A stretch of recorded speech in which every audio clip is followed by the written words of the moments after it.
We're getting hands-on with local culture today on The Express.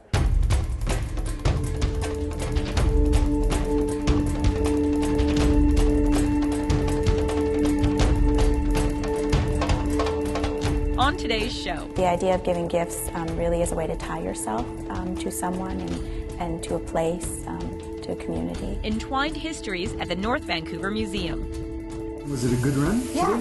Team Diabetes super fundraiser Ann Kask. She's amazing. She just raises money for research. Whistler's Discover Biathlon program.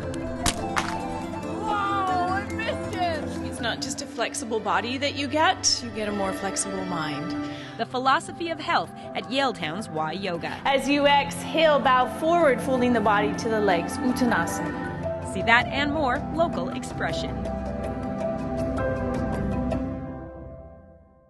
Welcome to The Express. I'm Johanna Ward at the North Vancouver Museum.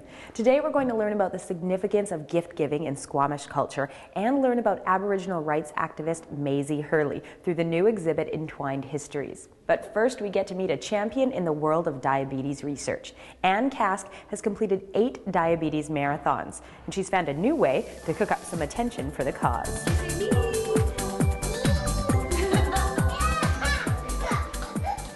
Ann Kask is a busy grandmother of 6 who's run countless marathons to raise money for diabetes research. I did my first one in 2002. It was the Bermuda Marathon. And then since then I've done 9 more, yeah. And so the next one will be my 11th. Ann's inspiration is her husband, Lorne. A little more? Yeah, just a bit more.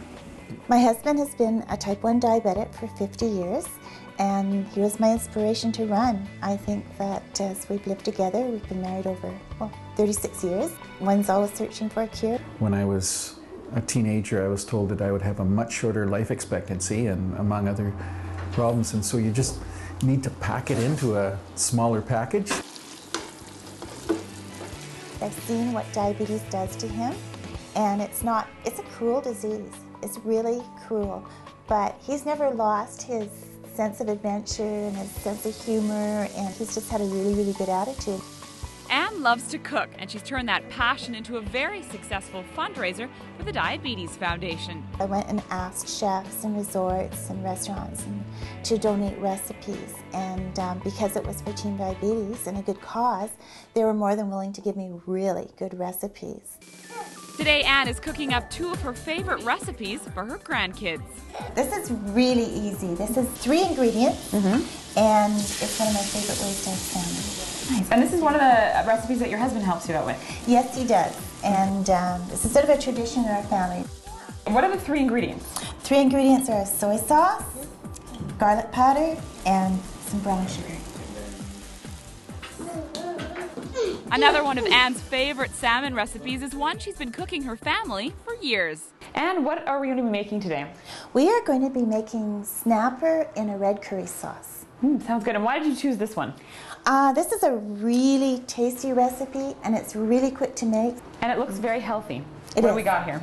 Okay, so we've got some red snapper, coconut milk, then we'll mix it with some curry paste, add some fish oil, and a little lime leaf. And mix these in a bit. Ann has raised over $50,000 and is getting ready for her 11th marathon. She's amazing. She just raises money for research, and she does it by publishing cookbooks and running marathons. And marathons, wow. So I'm really proud of her. And was it a good run? Yeah, it was a good run. Good. It's pretty clear that Ann's hard work is a labor of love. I'm Bianca Solterbeck in Abbotsford for The Express.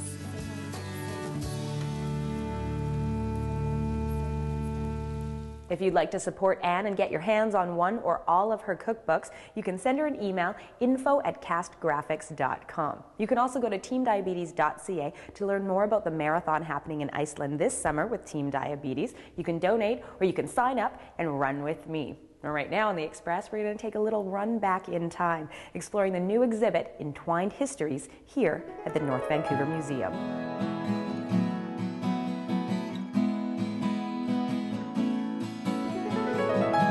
Maisie Hurley was really a renegade.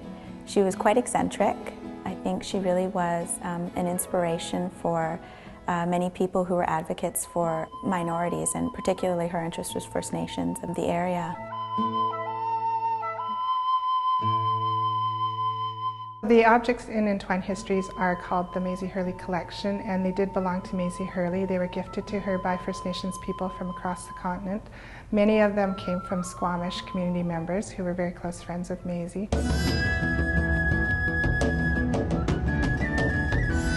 The idea of giving gifts really is a way to tie yourself to someone and to a place, to a community.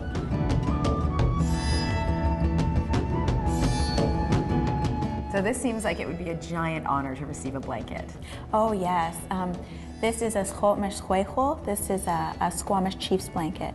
And Squamish is the name of the people, the place, as well as the language. Squamish is how you say Squamish in the language. Well, it sets her apart from other people who we associate as collecting Native art, because they had specific tastes about what they would want to collect, and so the collections are made in reference to them, whereas this is a really diverse collection because these are the things people felt were important to share with her. This is a really important step for the museum. It's their first partnership with the Squamish Nation. It's taking the museum in a new direction where they're being more inclusive and telling more diverse stories for the city of North Vancouver. Entwined Histories runs until November 6th here at the North Vancouver Museum. Later on the show, we're going to try cedar bark splitting, which is also really important to the culture of the Squamish Nation.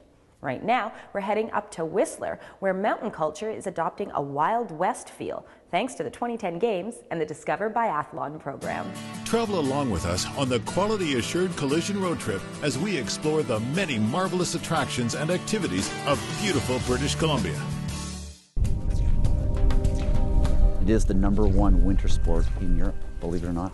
And Duncan Money Monroe is determined to make the sport #1 here in Whistler. So this week's road trip rolls out of Whistler Village and into the Callahan Valley to visit Whistler Olympic Park. Today you're going to experience the Discover Biathlon, so we're going to do a little bit of skate skiing and we'll do some firing on the range. I'm feeling very graceful. Stripped of my poles, the biathlon and Nordic ski coach put me through the ABCs of skate skiing as the first part of this hour-and-a-half drop-in program. Laughing at yourself is definitely a part of the curriculum. As soon as you start looking at me, you're able to spin a lot quicker. Russian dancing to the beat of cue words helped smooth and elongate my glide. Purple power. So things are looking good. All right, remember, ankle flex, hips coming forward, always looking up. Now you want to go try the biathlon? I do. All right, let's give it a shot. Come on. We're shooting a .22 caliber, and we'll be shooting at the Olympic distance, which is 50 meters. I may have been shooting on the Olympic course, but thankfully not with an Olympic-sized target hole. I shot at the training wheel version with success. There's a lot of Olympic heart in these rifles. Money raised funds by selling off Olympic skis and bibs from the Wayne Gretzky's of the biathlon world to help raise funds for half a dozen rifles for the local club. Here at Whistler Olympic Park, the Callahan Winter Sports Club hosts Masters Biathlon programs for both children and adults. Money coaches the Saturday classes. The Olympic organizer for biathlon also founded a monthly biathlon toonie race. Ooh, not bad! It's kind of the philosophy of the mountain bike toonie race. Grassroots, no timing, no bibs. What we do is we invite anybody can come out here, classic skiers, skate skiers, kids, adults. Money's upping my game a little bit. I've only got 30 seconds to shoot all of these targets. See how I do.